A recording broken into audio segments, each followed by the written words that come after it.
6. Come on then. Marks out of 10. Grudging 6. Welcome to episode 35 of the Jonathan Creek podcast, where on a good day, I think we'd give ourselves a grudging 6, but I think we can give the show slightly higher pass marks. What do you think? I agree. Grudging 6 for us. Jonathan Creek, more. Solid 8, 7.5? Taken as a whole. Yes, Yeah. certainly. We'll not be too specific at this stage. Not right now. How are you, Ian? I'm not too bad, Gerry. How are you? I'm okay, considering this is the final ever episode of the Jonathan Creek podcast, of course, unless, They make more. in which case we will certainly come back to discuss. Or if the stars insist that we interview them, we'd do that. Yeah, we'd certainly do that. Or if David Rennick wants to take up any of our unsolicited advice that we've been dropping into the episodes. He's always welcome. Yes. No more boobs. No, wait. Just More do it- boobs. Just do it differently. Okay, how do you want to begin this? What are we doing? What's the format of this episode? Well, we've had some suggestions from listeners. We've come up with some of our own ideas. Just a few general topics to go back over the show. What have we thought on the whole? What have been our favourite bits? And what do we think in terms of 2018? How does the show stack up? I think our own suggestion was to consider Jonathan as a person. Yeah, we'll do that. We've mentioned that, I think, a few times that Yeah. we'd come back to that, so we probably should. And it's unusual. It's not quite as cut and dried as you might expect in this type of podcast, where in other shows it may be quite fanboyish. Yeah, he's less of a clearly defined protagonist than some. Than Columbo, Certainly than Columbo. Yeah. I mean, Columbo was very... by the book. Well, it's not that he was by the book, but the character was almost complete from day one. Like he had his manners and mannerisms, and he had his foibles, and he had his technique, and he didn't change that at any stage, whereas Jonathan has more fuzzy edges, shall we say. Yeah, I think that's partly due to the style of the show. Columbo was very episodic. There was no overarching stories or themes to talk of. Yeah. Whereas Jonathan Creek, there are elements of it that you can certainly follow over a period of time. As we have. Okay, do you have a summary for us this week, Ian? No, what are we going to summarise? Okay, don't crack on. I mean, I did one when we did the Blackadder podcast. I did a summary for the this episode, the wrap-up, but this isn't a comedy podcast. We can't do this one. You couldn't be bothered, could you? It's not that I can be bothered. There's nothing to say. You couldn't be bothered, could you? In this week's episode, Ian and Gerry discuss the things we've just said we're going to discuss. There you go. Let's do it again. Crack on. Okay, where do you want to begin? Let's start with sort of a general overview of the show. Yeah, how did it stand up? I mean, it's been... Obviously, in your mind, you still think of this as a modern show, but it's over 20 years now, 1997. So we're looking at 21 years since it first aired. Yeah, And times have changed. The world has certainly changed. absolutely. The UK has changed, and attitudes, especially in recent times, have drastically differed from some of the outlooks in the show. Yeah, I mean, without wanting to buy into the television talking points and the simplified version of things, you might fairly say that there's been a degree of polarisation in people's outlooks. Very tactful. Yeah. So I think that, to sum up, my view is that, yeah, the show has certainly stood the test of time. Some of the attitude, some of the targets, perhaps, of some of the humour is a bit iffy. Yeah, I would say, in fact, I've written something fairly similar. The show doesn't seem dated even at the start, but there are elements that are of the 90s, sort of the pre-9/11 world, if you want to put it that way. And there are some attitude issues, particularly, I think, maybe with the handling of female characters, to a lesser extent, minority characters. But I've written down my view is that they don't detract too much from the show, but, you know, perhaps that's my white male privilege talking. No, I think I would agree with you. I would also add there are things such as journalistic integrity, whereby I discussed that, especially with Maddie, that some of the snooping, the phone hacking that would have been seen to be par for the course, acceptable, and in fact lauded, would not so much these days be regarded as a decent trait. And I think that the character of Adam would be written differently.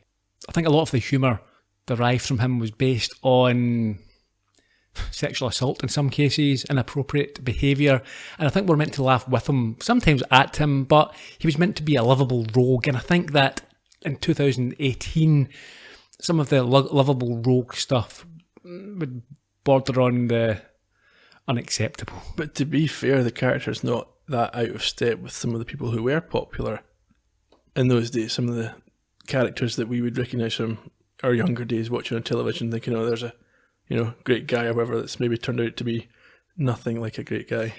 Yeah, certainly. That's what I'm saying. I think it was off its time, but has dated the show slightly. But I mean, that's not the entire show. If this was a sitcom where we were constantly laughing at Adam, who was the main character, it would be dated. Yeah. These are only B plots, and well, yeah, that's one of the interesting things, because he never crosses into the main plot of the shows at any stage, does he? Not really. No. I mean, we can get to that. I mean, I've got a few more points about Adam and his worth in the show, and in fact, I think you notice it more when he's not there. Yeah. But yeah, so I think that when you strip it back, a good mystery, as Agatha Christie and the rest et al. have shown, will stand the test of time. It's about the mystery itself. It's about how the crime was committed, and even if you use modern technology and modern means, at the root of it, it's still the who done it, why done it, yeah, how done it. Yeah, well, yeah, whatever. When in some cases, I think it's strong enough. The core of the show is strong enough to certainly stand the test of time, in my view. Sure. You talked a bit about modern technology there. I think looking at ways that the show developed over its run, one of the things that was quite interesting was the use of the internet in particular. And mobile phones. Mobile phones, and you see them moving through their clunky devices to their flip phones to their smartphones. But back in the early episodes, if the internet's in it at all, it's Jonathan looking up and printing out a web page with information on something. And of course, there was instances of people using a fax over an email because they thought it would be faster. Yeah. I'll send off a quick fax.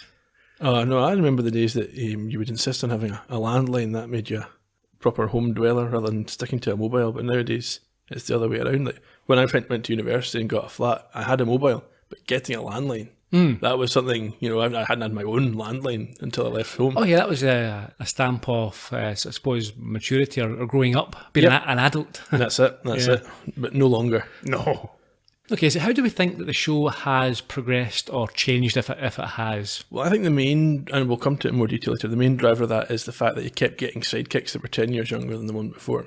Yeah, okay. And that necessarily had a change of attitude and a change of outlook for the episodes, because those characters were primary characters. Mm-hmm. And that, for me, drove the change in the tone and in the feel of the episodes. I would agree, and I think, as you say, we can go on to that a little bit later when we discuss the sidekicks, but they certainly had a massive impact on the style of the show and how Jonathan behaved. No, I would agree with that. The show itself didn't run for a set number of seasons with a set number of episodes. Towards the end, it became very sporadic. It was a bit like Columbo in that sense. It had some standard seasons, and then it was like, well, we'll do a movie here, we'll do a short run here. Yeah, but as I mentioned, the nature of Columbo being episodic, you could get away with that because you weren't trying to follow any arc. How do you think that the gaps in the production impacted upon the show, and specifically the character and the character development? Yeah, I mean, it's hard to get inside the head of the writers or the writer in this case, but from my perspective, they almost seem to ignore these gaps. Like Jonathan would be away for 3 years or whatever, and then nothing's changed. It's still the same, other than he's got some cases that we've not seen that he can refer to. Yeah. Pin them in those little... Until Polly shows up, there's really no change, no matter how long it's been since the previous episode. Yeah. Okay, maybe a sidekick's left, so Maddie's left, Carla's shown up, but Jonathan's the same. He's still working for Adam, still living in his windmill, still doing the same thing. Yeah, I mean, you say the same. I would take it a step further. I think that, and it's most evident with Polly as a character, there is a reset. I think you mentioned that before in the final episode. Yeah. Where, because of the gaps, they just revert to type.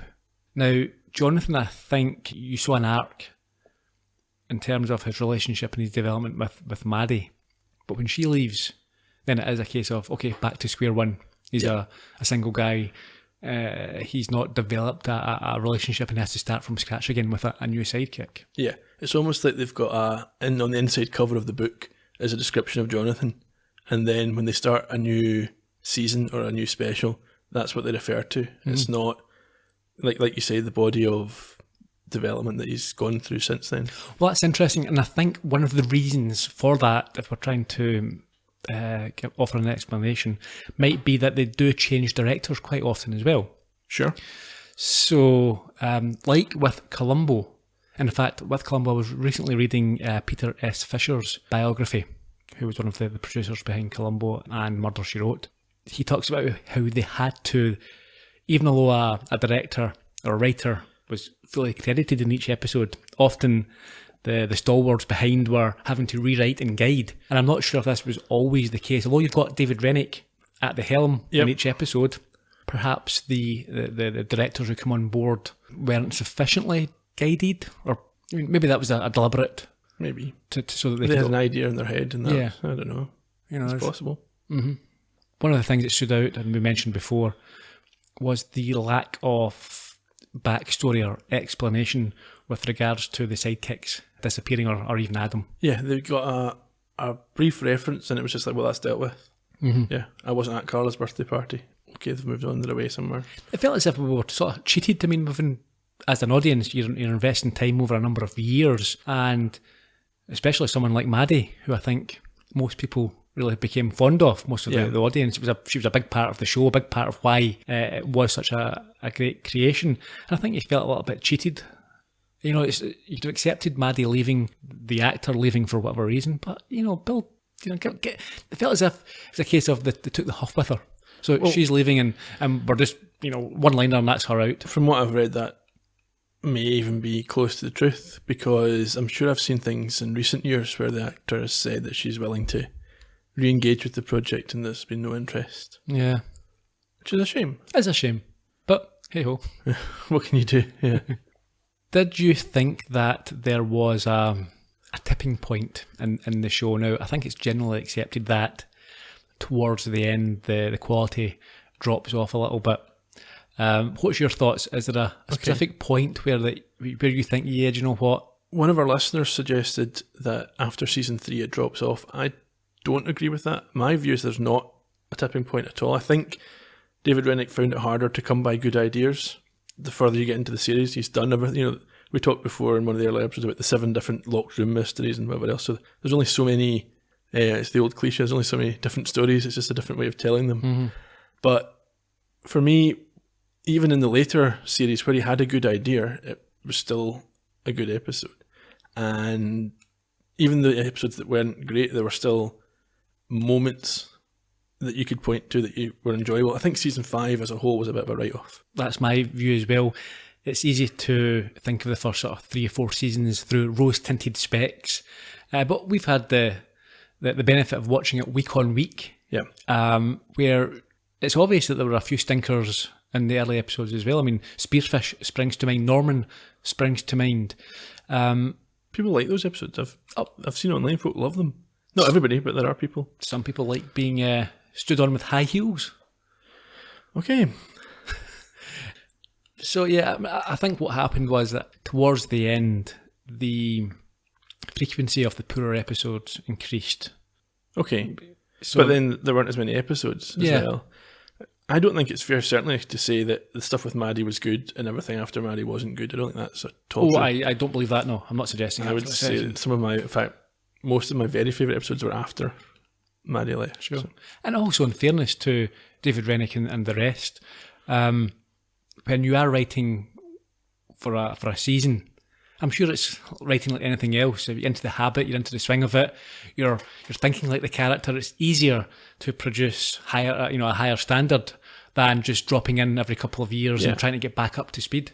And I think especially right at the beginning when it's all new and you're excited about it, I think that would be, I would imagine, creatively the most fertile sort of time. Sure. Okay, why don't we have a little chat about Jonathan as a character, his personality, his behaviour. What's the pros and the cons? Well, con is an appropriate word because he should certainly be after some of the tricks that he's pulled. Yeah, go for it then. What's your big gripe with For him? me, the big thing that stands out across all the seasons that you can't overlook is the fact that he supports human trafficking Yeah. and the murder of Kenny Starkis. Yes. He has been involved in some very unsavoury crimes. No, absolutely. Yeah. He's covered up for crimes, Satan's Chimney episode, for example. Yeah. And like I say, he's aided and abetted Kenny Starkis and his human trafficking guy. Yeah, that was. I mean, I don't really want to say it, but it was a terrible piece of writing in terms of the Unless that's character. what he wanted. Yeah, but it just didn't fit with the show and the character. You really need to. Yeah. Jonathan isn't. What he's got going for him is obviously his mind and the fact. I think a lot of people would want to put their arm around him and say, he's a cuddly chap. You know, he's not one of these superficial people. You can relate to him. He's not a male model. He doesn't drive the Ferrari. He lives in a windmill. He's quirky, and you want to like him. I think that's the thing. He's not arrogant. Sometimes you can watch a show like this where you get some sort of super cop. I mean, he is arrogant. I think you're completely wrong. Anytime anyone else has an idea, No, I'm sorry. Yes, you. Yeah, you're right. He is. he's not conceited, maybe. Maybe not conceited. Yeah. I don't know. It's just when you compare him to someone like Sherlock Holmes, Yeah. it's not quite at that level. But yeah, right. He is arrogant. That's one of his downfalls, actually. I mean, the words I'd put down, the positive words, is like you said, quirky, smart, endearing. I would say. I think he's got a sort of a. Well, that's the thing. Yeah, that's what I'm trying to get at. Endearing. That's what he should always be. Even when he. Okay, how do I put this? Sherlock was always arrogant. He knew he was, and he always told you. Okay. Jonathan, he should be endearing, and then when he gets it right and he goes, do you know what? Here's the answer, whatever, you should go, yeah, that's it. I think he lacks a certain degree of self-awareness. I don't think he does much introspective thinking. I don't think he considers himself much. If you know what I mean. Like, I don't think, like, Sherlock Holmes could tell you who he was, what he does. Jonathan doesn't, because he's not a detective. No. He's not even a consulting detective. You know, if you ask Jonathan, who are you, what do you do? I'm pretty sure for most of the show he would say, I work with Adam Klaus. Yeah. That would be his answer. Yeah. I don't think he's got the same self-awareness. Yeah, or drive. Well, drive as well. I think that's a separate thing, but yes, I agree. Yeah, I don't think he is motivated to be the best at this. No, it's just something he happens to be good at. Yeah, he finds himself in a situation and it interests him. A lot of the time he solves crimes not because he wants the fame, the reward, even to help other people. Yeah. He wants to be able to work it out in his own mind. It's maybe selfish. Yeah. Because there's been times when there have been people in trouble, and especially at the start, Maddie asked him to get involved, and she was obviously doing it for financial reward most of the time, but which is fair enough. But Jonathan, even if he knew he could help, couldn't be bothered and had to be in some way coerced into it. Yeah. Another worrying trait he has is his attitude towards people who are different, generally women, and his, I hate to say this, his misogynistic attitude in general, which rears its head. And cruelty, along with that. So there have been a number of incidences where, for example, there was her with the long tongue. Yes. There was Nicola Walker's character. There was the woman who was bald. Mm-hmm. The accountant. Yeah. If you remember his initial introduction to Carla. Yes, that was when I was thinking of. It was really quite. I think mean. That's Satan's Chimney. It may have been, but when she was still an agent. Yes. It was horrible to her. For no reason either. It wasn't even like it's only sort of jokey, sort of you're my friend, I'm going to tease you. Yeah, he tried to humiliate her a number of times. For no reason at all, other than it satisfied him to show her that he knew something. Yeah. He'd figured something out about her. Mm-hmm. So, I think overall he has, I'd say 80-90% of the time, he is a nice, decent, honest, self-effacing guy. But the 10%, he does things that are really unacceptable. Yeah, I mean, it's like serial killers are nice most of the time, but then some of the time they go out and kill people. Yeah. It's the same. It's not the same, but it's the same idea. You can't just ignore that huge dark side to his character just because most of the time you quite like him. Yeah. In fairness, I might even retract what I said earlier. Perhaps it's not necessarily. I was going to say it's not bad writing, but what I mean is you're not led to believe that if that was a comment, if that was a trait all the. There's no thread to follow. Yeah. You know, it's, Yeah, no, I agree. And I think the reason for that is you, as the viewer, aren't meant to see him as a terrible, horrible person. You're meant to see him as tactless and clumsy and unaware of how to deal with women. Mm-hmm. But that's not anymore, or hopefully not then either, an excuse for the way that he treats people. Yeah. And I mean, the thing, you know, the attitude with the people trafficking, I think was the first time where you thought, wow, that's not just inappropriate or a It's bit criminal, mean. That's serious. Yeah. He left the... It's sociopathic. It's having no empathy at all for these victims There were victims who worked with him. yes, who he knew were being trafficked into a world of sex slavery, no doubt. Yeah. And potentially death. And he says, okay, Kenny, you've got 24 hours to sort it out. Kenny, who he knew to be incompetent and Yeah. useless. It's shocking behaviour. And I think I said at the time, and I wasn't joking, I mean, he should have been jailed for that. Yes. Lack of... What's the... when you Failure don't- to report the Yeah. crime for a start, but the fact that he was complicit in it by giving Kenny instructions when he was knowing that he was part of the team. Mm-hmm. But I think, yeah, and again, what we meant to do, we just say, well, that's just the B plot. We don't need to think about that too hard. And that's not how you should write. I'm not a writer, but my opinion is that is not how you should go about these things, because someone's going to come along and do a podcast and spot it. We'll wrap this up. Again, we're having a go at Jonathan here, but if you remember when, I think maybe the second or the third episode, when Joey came back into his life and she'd been waitressing. Yeah, and he mocks her for it. Yeah. She's Not a meant nice to be his person. friend. Yeah, not a nice person. And he's not, again, not teasing. He's just saying, I figured out. Yeah. It's Okay, not- yeah.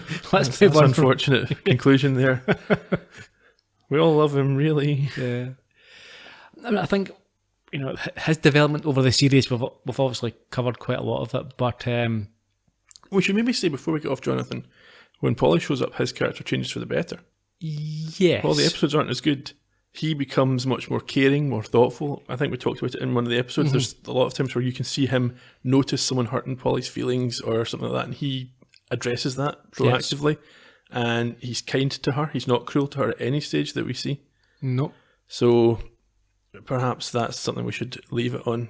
More of a high point there. He loves his wife. And he accepted, I think, a couple of times in the later episodes that he had misread the situation. He had made mistakes, which I think show more of a self-awareness. A bit more mature, maybe. Yeah. Yeah, well, it's only natural over the period of time. He's now Now he's in his 50s. 50, that he should develop. So yes, he has seemed to learn and develop as a person. Fair enough. So that's the upside to season 5. Yeah. Another thing that we find in fact, just before season 5, I think the last special, is that Jonathan has obviously left his old life behind. What did you think about that twist? I thought it was ridiculous. I thought it undermined the character. Yeah. Notwithstanding what we've just said, the good things that come for Jonathan's character, I thought you're taking away something. For me, the windmill is of the essence of Jonathan Creek as a man, as a character, and as a show. And regardless of production-related difficulties or whatever the thing was, they should not have dropped the windmill. No, I think it perfectly reflected his character as an outsider, as someone who's unconventional, who doesn't play by the same sort of rules as normal. But there were so many great things about it as well, like all the books that he had, the posters, all the old tricks that he had, everything. It went. I know you're drawing a line. He's now married. That's part of his past. He's moving on from that. That was silly. It was, and I think the juxtaposition of the windmill to this new modern show home with his new modern wife and his job, it was far too much. And the thing is, I didn't believe it. I didn't believe it could happen. And this is a show where it's full of mysteries and there's crazy stuff going on all the time. And you have to suspend your disbelief. But for that, it stood out. It was jarring because you did not, well, I certainly didn't in any way believe that character over a couple of years could have went from that type of lifestyle to where he is now and married. It's not to say that I wouldn't like to see him change or even one or two parts of it. Do you know what? I could have accepted him moving from the windmill. Maybe he said to himself, I found a wife. She doesn't want to live in a windmill because most people don't, and I love her. So let's move to a nice smaller house or somewhere quaint or somewhere where they eventually end up. Yeah. But to suggest that type of person, and there's no, the show and David Rennick didn't offer any warning. There was nothing building up to this change. He goes away and the show comes back a couple of years later and you're just told, well, do you know what? And I think that it was for shock value. I think that they thought that's a great opener to a new show. You've not seen Jonathan for a couple of years. Yeah. Here's where he is now. It's almost like they've come with a blank notebook. Yeah. And they've said, right, where's Jonathan now? He's moved on. He's married. That's a good one. Oh, he's got a job in an office. It's the last thing they'll expect. There's a reason that's the last thing they'll expect, because it's rubbish. It is rubbish. Yeah, part at a time, a piece at a time. They could have ended up with Jonathan finding love and getting married, and then the next time you see him, he has moved from his windmill. That's how they should have introduced Polly. She should have been a character in a story where they met. That should have been the story with Polly. Yeah, shark jumping at its best or worst. It's unfortunate. We won't labour the point because we did discuss it at the time, but there's no way Jonathan could have went into that position as well in his wife's business, family business. It's not even really a compatible skill set to what he was doing. No. There's not transferable skills from being... Not really. No, it doesn't work. No. And who was asking for this? Who was calling for this change? Nobody. Who, having seen the change, thinks, oh, that was brilliant? Probably nobody. Nope. Next to nobody. No. It's a shame, and it's a waste of Sarah Alexander, who's a good actor. I'll come to this, but they've given her a much less interesting part than they could have done. Okay, we'll come to her. Let's get through the other sidekicks first, and we can discuss what they brought to the show, what their raison d'etre was. I mean, I think personally that they play a vital, pivotal role in the show. They're the drivers for Jonathan, who we mentioned earlier, wasn't particularly driven to solve crimes and get involved, so you had to have some reason. And we start with Maddie. Yep, okay, so like you say, she's a proactive character. She drives Jonathan, but she's also curious and she's engaged in these mysteries and she's excited by them. Yeah. So she's not quite the viewer, but she's kind of almost an everyman character. She's an accessible point of view. She certainly is. Obviously, through her career in journalism, it's a gateway into mysteries as an author and a journalist. That's how Jonathan gets involved, and she has her own skills, so she's not particularly great, and that's actually a good bit of comedy value there. She can't work out the mystery. She's like the audience, but she has skills in terms of being able to sometimes unethically access crime scenes and talk to people that she shouldn't. But the type of thing, isn't it? Yes, where Jonathan, he didn't have those skills, as we know. They played off each other well, and they used each other's skills to come to a final solution. Also, of course, there was that love interest. Yeah, I've got that, the will they, won't they sort of thing. That obviously, it's a bit of a cliche, maybe, but I thought it worked fine for these characters in this story. Yeah, you're right. It was a cliche to start with, but what they did was they twisted it, because they eventually did end up sleeping together, and then they... it was a case of will they, won't they continue this? So it wasn't just the whole build up to them finding love. It was comically inept at times. Yeah, the romantic side, which I quite enjoyed. I did, yeah. I thought it was nice, and it provided some insight into Jonathan's character as well. So you understood this emotional vulnerability with Jonathan, his lack of social skills, and how to read people and women in general. And you also saw some of his cruelty as well. You did, yeah. And she herself had some nice character development. We found out a lot about her and her backstory. A mean streak as well, didn't she? Jonathan finds the love of his life and she basically terminates it by lying to them. Yeah. I think that was horrific behaviour. It was. But still. He probably deserved it. Well, on the balance of probabilities, we'll go with that. It's hard to be sympathetic. Yeah, and we found out about her father and her troubled childhood and what she'd went through. So I think, up to this point, you're getting a lot of real character development. Some of the stuff that's weaker in the following seasons that we've pointed out. So, yeah, so that was Maddie. She disappears. Without any warning, and Carla shows up. Yeah, so what did Carla bring to the table? Okay, so it's a different type of sexual tension. Mm-hmm. I think initially there's a kind of an attraction, and then once you get into the series, it's the whole tension. It is indeed, and there is more tension, perhaps even more aggression. She is a bit more standoffish, Carla. I don't think she likes to feel the way she feels. I think she is attracted to him, but that disturbs her. Yeah. I think one of the big things with Carla is that she's independent of Jonathan.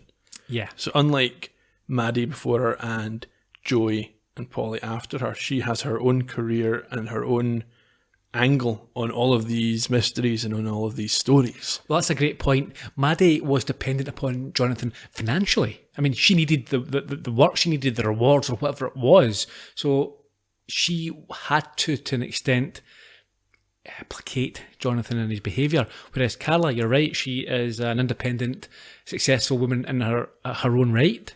She obviously starts off as an agent, but very quickly becomes a TV presenter. And again, that's an acceptable and understandable gateway for Jonathan to get involved in these crimes. And she also develops his personality. Sure. He becomes more of a TV star with her backing. Out of his shell very slightly. Yeah. Just pokes his head out of his shell. And she also, though, has a genuine interest in the cases and the mysteries. She's not just there because of Jonathan's ego or because it's something that's forced upon her. She is quite often the driver, and if not, certainly a willing accomplice. Yeah. She also brings in the wonderful Brendan Baxter to the equation, which provided many comedy moments and some light-hearted B-plot. We'll get to the other characters, but yes, he had his very high highs in that series. And I thought that was interesting as well in terms of to avoid the cliche of the will they, won't they. And this, they introduced a third party. Yeah. So there was that to contend with as well. It was nicely done. I enjoyed that. Absolutely. Joey Ross, she's next. Okay, so she's full of energy and she's got her own lateral thinking skills to bring to the equation. She's, again, proactive. I think one of the unique things about Joey is the complete absence of any romantic attraction to Jonathan. Yeah, I mean, I think they probably decided to go for someone younger for that. Yeah. For that reason.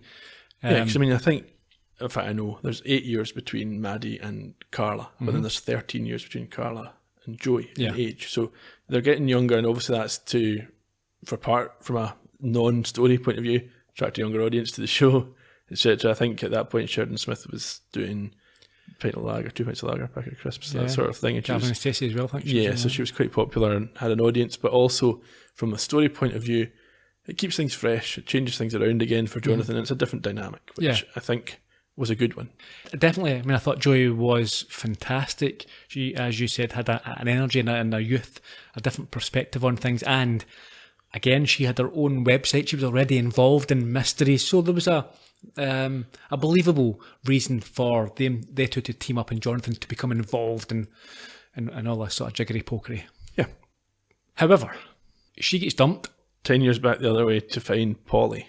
Yes. Now, not only is she not interested in mysteries and crime solving, she is actively trying to prevent Jonathan from getting involved. Sort of saviour complex. She's rescued him from this terrible life that he had, solving mysteries and living in a windmill, which seems to me to demonstrate a complete lack of understanding, unless that's the way he's presented himself to her, that he hates all this. But we never see that, so you can't assume that. She's, the words I've written down, buzzkill, roadblock. She is, and I think that's why she's not a good character. So we've looked at what she brings to the table, and is she a driver? No, she's a reverser, and she doesn't bring anything to the table. She has taken him from his windmill and his duffel coat and taken him out of his comfort zone. Yeah. But even when she's dragged along on the mystery, she doesn't contribute anything. Rarely, yeah. Even, like, I think she spotted a bit of a balloon, didn't know it was a balloon, so it could have been anybody, it didn't have to be her seeing that. There's literally no moment that I can think of where she delivers something unique. Yeah.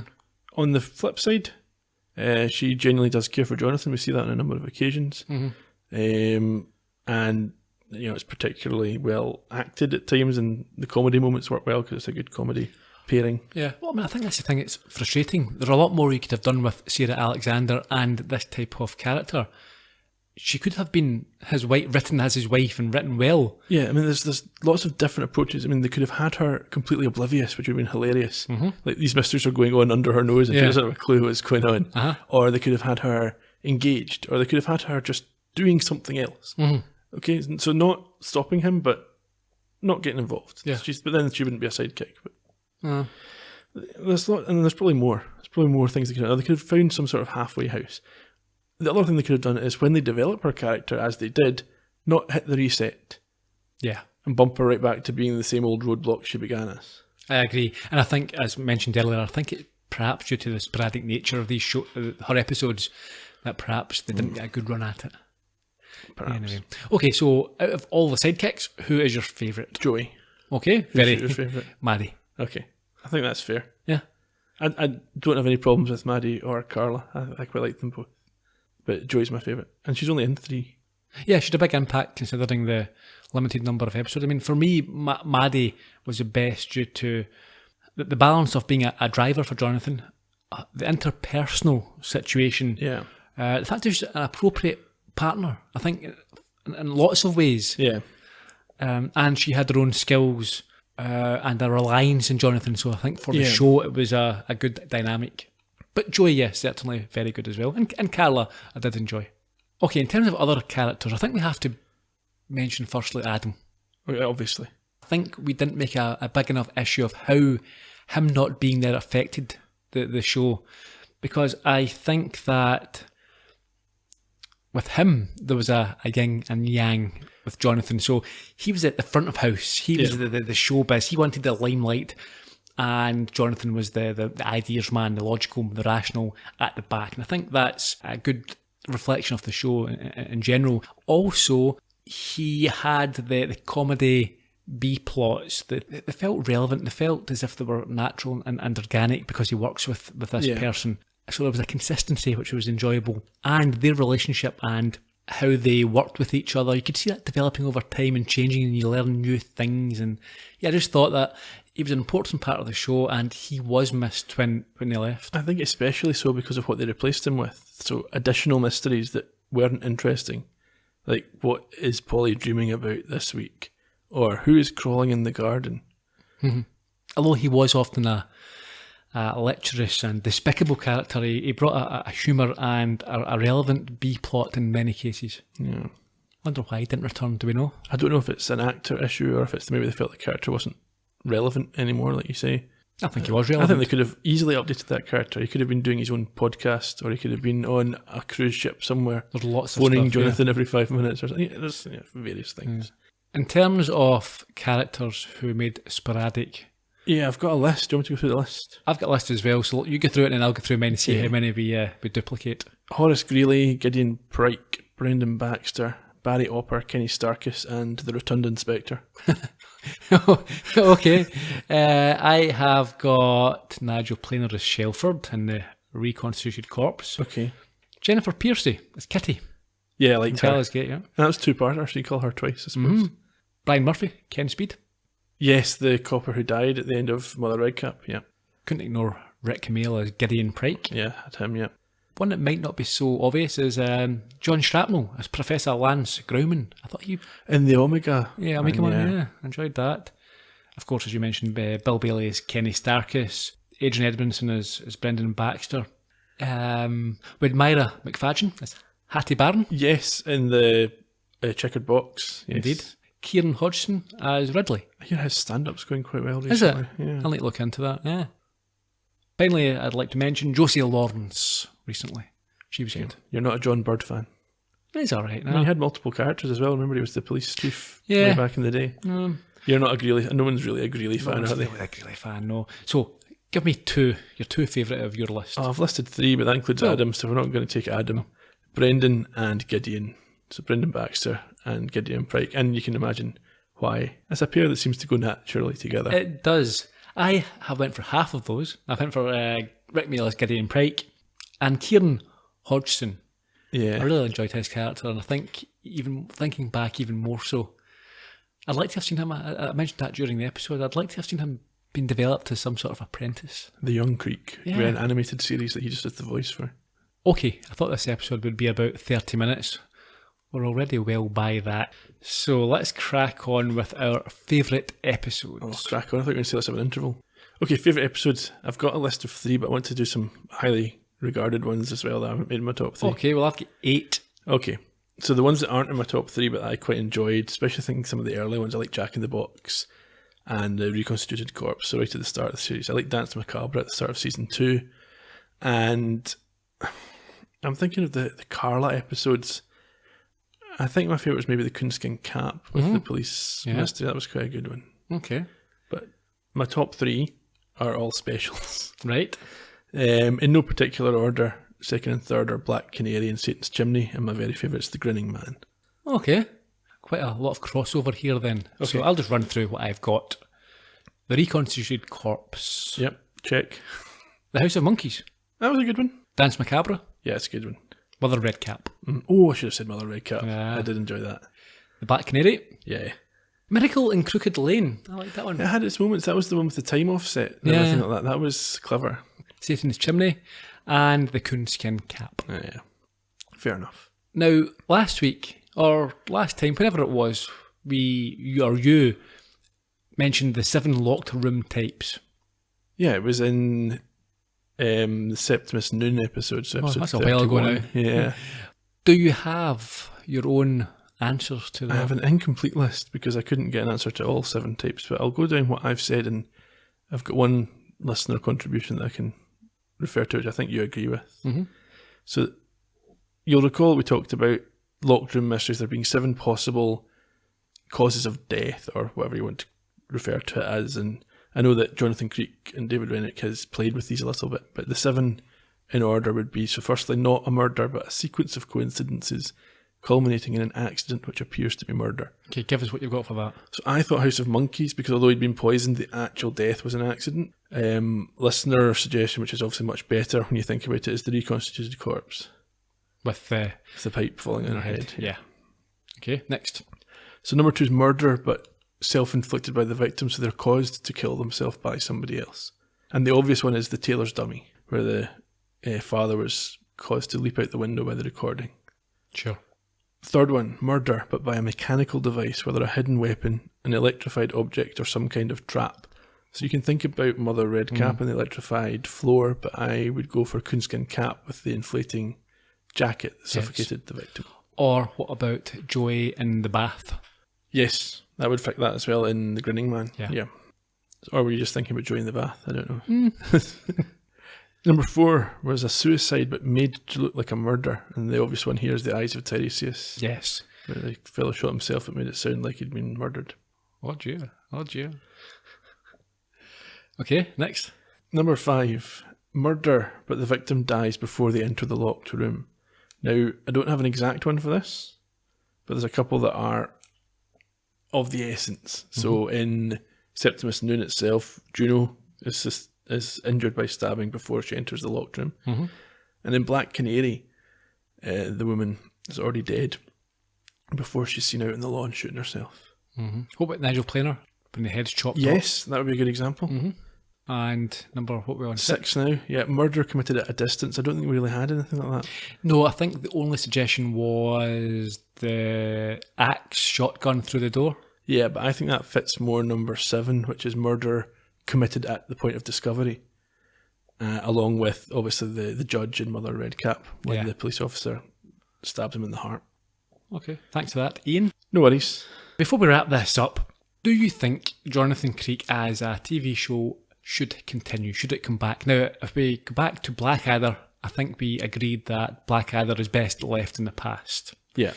What's your thoughts on? My thought is there's no reason it should not come back, but I would bring it back in a different way. I agree. What way? My feeling is, and again, I know we've talked about Columbo quite a lot in this episode, but thinking to the way Columbo does things, and the BBC even now with shows like Doctor Who do it, I would have this, it's a valuable property for the BBC.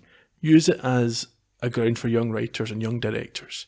Give them an opportunity with these established characters, big audiences. Columbo did it with Steven Spielberg, they did it with various other people who went on to bigger things. That would be a fantastic chance, wouldn't it, for a young writer, a young writing team to put together, even if you've got David Renwick as sort of ideas man emeritus sitting at the top as a mentor, executive producer, whatever you want to call it, whatever title he wants, and he can contribute if he needs to, or he can maybe write an episode a season or whatever. That's nice of you. You want to do? No, but I'm saying that I know he's written everything, so I don't know how possessive he is of it, but I think the show would work really well with different ideas, as long as you had an overarching direction, and I think you can do that with different writers and different directors as long as the production is managed correctly. As I say, those other shows managed it fine. I would love to see that happen. I would love to see some of our young talented writers, young talented directors in the British industry get in there, or even from abroad, get in there and put these episodes together and come up with something new and original and exciting. Yes, I mean, that's the first thing that stood out for me. Leaving aside the promotion of young talent, I think the major issue is that David Rennick, and I think he has admitted it himself, was writing every episode, and that is going to take its toll. You're going to get stale, you're going to run out of ideas. Well, he's referred to that himself as well, finding it harder to come up with ideas. So I think, yes, you need other writers in there, like they do in the States and American television. It's very rare that you have one person writing. They have a team. If you look at some of the credits and some of the shows, but of course that's because they're often 25 episode seasons for 10 seasons. But the principle is the same, and I think you need fresh ideas. But I agree, Rennick is a executive producer guiding the writers in terms of how they should write Creek. But yeah, fresh blood, fresh ideas, and I think you could definitely do that. I'd also like to get back to basics with regards to the mysteries. I think some of it became... I like a murder mystery, and I'm not too... you could do them where they murder Polly. Well, we can get to that, okay? I'll get to that. Don't try and steal my thunder. But get back to the sort of locked room murders with... Forget the supernatural stuff, and get back to proper old school motives, jealousy, financial, revenge plots. So that's what I would like to do. Blackmail, that sort of stuff. Yeah, just do that. And with regards to Polly, you either have to write her out of the show or write in some changes. Okay, now, or sideline her is the other option. Well, you could sideline her, yeah, but would say that Alexander accept that? Yeah, maybe not. So what I would suggest is that she realises that Jonathan is passionate about crime and mysteries and solving them, and that he is exceptional at it, and that she doesn't want to change the man she married. So she has to have this revelation, epiphany, yeah. I think we need to go back to him saving lives or punishing bad guys. The whole ambiguous thing about letting people off and turning a blind eye and letting Kenny Starkis get involved in people trafficking. I think we need to get back to good guys and bad guys. An idea I had was that, I think we discussed this actually, perhaps they could sell the ad agency. They set up a detective agency or a consultancy like Sherlock Holmes, and she gets involved. They could maybe even move back into the windmill or something more appropriate. Or use the windmill as an office. Yes, there's the idea. They move to the village or nearby to the windmill, and yeah, that is now the office, the HQ, and that's where people turn up with their cases. Yeah, that'd be fun, wouldn't it? So BBC, if you want to give us a call. Yeah, perhaps in the first case, it could be that someone is bumping off his ex-sidekicks. That'd be quite harsh. Yeah, but if they're going anyway, so someone who murdered Maddie. Well, if they've gone, I suppose, but if you can get them back, then do that. Yeah. I know Julia Sawalla's retired. She'll come back. She'll come back. I think you can have one where Jonathan's missing and the four of them team up. Polly calls the other three, says Jonathan's gone missing, help me. Like Mrs. Columbo, Mrs. Creek. Yeah. Just one episode. One episode, yeah. There are plenty of ways that you could play with the structure and the formula and the character. It's such a well of opportunity, isn't it? There's so many things you could do with this basic setup that have not yet been... I mean, we've had some great stuff in the past, but there's still so many more opportunities. I think it's a property the BBC should be making more money out of. Fair enough. Okay, what's next for us, Ian? What are we going to be up to? A couple of things. Firstly, we've announced this already on the Blackadder finale show. Have we? Okay. We did. We're going to do Fawlty Towers. Fawlty Towers, yes. Now that will be a weekly show. As you may be aware, we were doing one a week. Blackadder alternating with Jonathan Creek, so we'll only be doing one next at a time. It's only going to take us a few months because it's a short show. Yeah, it's only 12 episodes, so we'll crack through that. So whet your appetite for the big reveal later in the year. Yeah, we've got a bigger one coming up, but we've not officially announced it. I think some people have guessed it, but it's something that, especially from our listeners and friends in the States, ex-Columbo podcast fans have asked for. We've been requested over the years to do it. So it's something that is quite appealing and hopefully should have a large worldwide audience. Yeah, it's something we've, it's somewhere we've never gone before. So when is Fawlty Towers going to be out? We're thinking a few from this. From the point of this episode coming out, hopefully not long. A few weeks, month? No more. Really?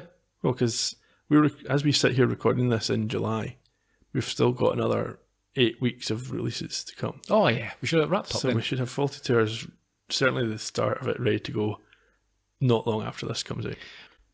We'll obviously let people know on the Jonathan Creek social accounts how they can follow us on the new podcasts, but it'll have its own Twitter and Facebook, etc. Do you know what the details are at this point? Yeah, you can follow on Twitter and Facebook. It's the same handle to make things easier. It's at Faulty Podcast. That's FAWLTY podcast. And I think the website is going to be faultytowerspodcast.com.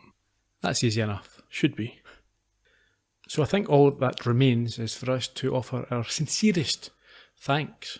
Yes, to all of you for sticking with us and for getting on board during the course of this podcast. We really appreciated the feedback. Please continue to keep in touch with us. We'll be about, no doubt. And we can talk some more Creek in the future. Yeah, hopefully you will follow us across the other podcasts. Yeah, we'll see you soon out there. Until then, Cheerio. bye-bye.